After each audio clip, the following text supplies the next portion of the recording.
My name is Rich Ferguson, R-I-C-H, Ferguson, F-E-R-G-U-S-O-N.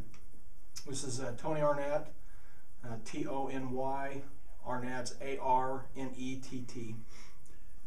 Been asked to do a quick interview on the particulars around what we have come across at Fort Wayne.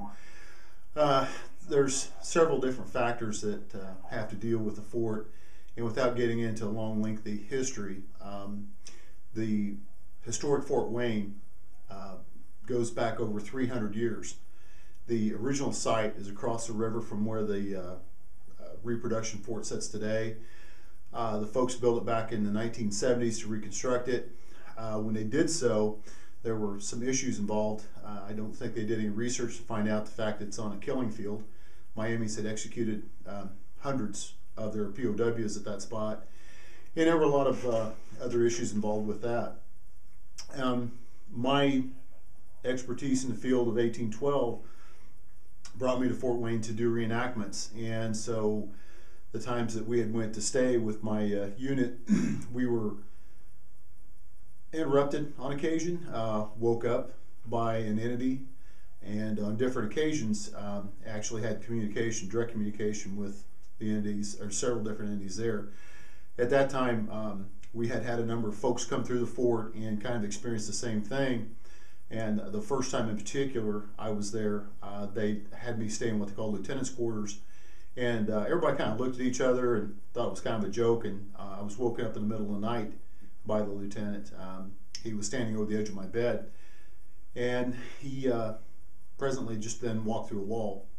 Tall, slender man. He was had rather bushy hair, and when he walked through the wall, it was almost like a little dust followed him, and he just disappeared. I told my experience to some other folks the next day, and they all kind of just giggled and laughed about the fact it was the lieutenant that had visited me that night. Well, apparently this has been an unspoken taboo with the other reenactors, that folks just don't stay in the lieutenant's quarters because of these issues. Well, I had other experiences that night as well from him, and the times I've been up there in the last 4 years, the lieutenants visited me each time.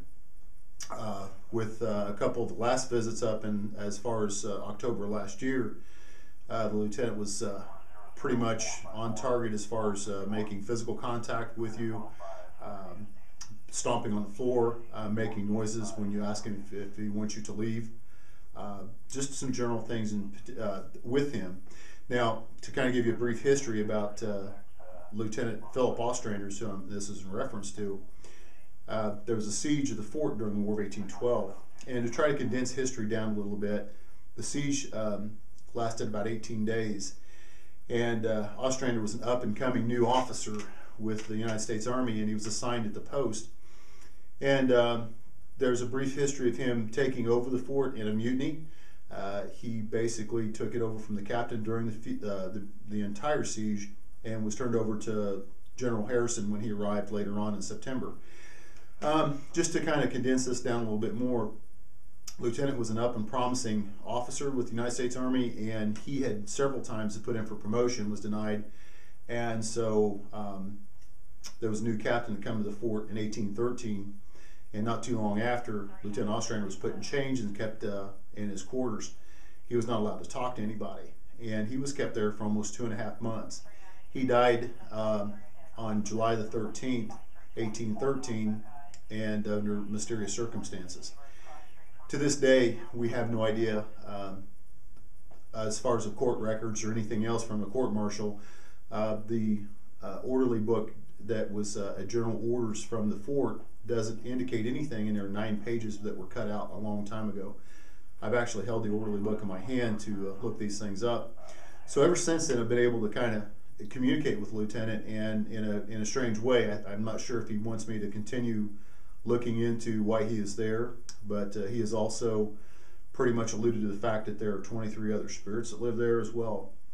I brought Tony into this about a year ago so he could kind of see some of the experiences of what was going on at that time, and some of the contact we were having, and I'll let him kind of tell his part of this. Ferguson told me a bunch about this prior to my first time going up there. I finally as a way to just kind of pacify the conversation. I was like, all right, I'll go on August of this year, last year, 2011. And we were up there for approximately 4 to 5 hours. And I brought a little miniature digital recorder, had it in my pocket most of the time. Every once in a while I would announce the time, where I was at, what I was doing. During this time, there was a juvenile that was brought up to the fort that apparently is having contact. There was some tapping that was in response to some answer questions type of conversation. I was a little skeptical of if it was the juvenile that was tapping on the floor. I had night vision with me, nothing fancy, just basic night vision. And I would sit in the room and I was watching the kids, where the tapping was coming from, and nobody was moving during the tapping, so I wasn't sure if somebody was underneath the floor. I was then given the opportunity to go downstairs. The tapping continued. So that was intriguing, that there was a lot of discussion. There was hard tapping, light tapping. At one point, it sounded like there was 2 different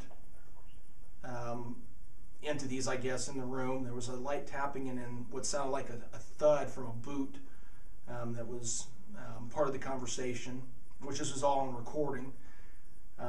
It wasn't until that next day after I got home, got up, put the earphones on, wanted to listen back to the whole conversation. And as I'm going upstairs, you can hear the discussion taking place of, okay, we're making our way upstairs, and there's what sounds like a faint scream in the background. Nobody responds to it. Nobody goes, what was that? Nobody hears it. Then about 7 seconds later into this recording, it's very distinct female. It sounds like almost running up to my recorder yelling for help me, is what it says. Help me was the actual comment. At that point I realized that nobody heard that. It's now being heard on my recorder, and I knew I was taking a lot more seriously at that point. We also plan on sending you a copy of that recording, and also sent you a copy of the recording. We've had a number of folks come up and do investigations, which I've been included with because I had to be a amateur historian when it comes to the fort history, especially dealing with Lieutenant Ostrander. And it's kind of interesting. We've got some flashlight indications where we actually set a flashlight on a table and had an entity play with it, turn it off and on, try to ask questions with it. We've had different investigators come in with cameras and have taken pictures. We sent you a copy of one of them. And there's also been all sorts of contact, physical contact. And at one point in time, we were getting yes and no and I don't know answers from the entities there by knocks, and 1 knock for yes, 2 knocks for no, and 3 knocks for they don't know. And we found 23 different entities there, just kind of doing an amateur ghost hunting expeditions and coming up with some very, very hard evidence. Been in law enforcement 30 years, never seen anything like this, had never been associated with it, never really thought that I would give it any time of day until now. There's no way to explain any of what we've had contact with. The cold chills, the touching, the flipping of the hair, the movement, the pictures are all pretty much hard evidence that there is a haunting there of at least 1 to 2 spirits.